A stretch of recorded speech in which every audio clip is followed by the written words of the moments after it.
রুহি দাঁড়াও, যেন আমার কথা শুনো। বিবেক রুহি চলে যাচ্ছে, ওকে গিয়ে আটকাও। না আমি পারবো না, আমার অনেক কাজ আছে। পরে তো কেন রাগ, পারলে তুমি গিয়ে আটকাও। এখন এরকম করো না, আমার সাথে চলো। আচ্ছা। এখন আবার কে ফোন দিল? হ্যালো, কে বলছো? রুহি আমি তোর ভাই, কোথায় তুই? বাসায় চলে আয়। আমি যাব না। তুই আমাকে বকলি কেন? আর বকা দিব না, চলে আয়, শোনাবো না আমার। ঠিক আছে, যাচ্ছি। ভাইয়া এবার বুঝতে পারছে আমাকে বকার স্বাদ কি। যার পর আমি আমার চাচাতো ভাই শিয়াবকে বলে তার বাড়িতে ব্যাগ রেখে সেখান থেকে বাসায় চলে যাই। এই ছবিটিকে ভালোবাসলে ভিডিওতে একটি লাইক করে চ্যানেলটি সাবস্ক্রাইব করে দাও। এখন ঝুড়িতে কাপড় আর জুতা নেই, চলো ভাবি।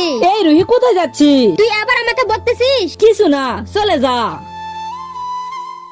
যার পর আমি আর ভাবি ঝর্ণার দিকে ছোট ঝিনুক তুলতে চলে আসি।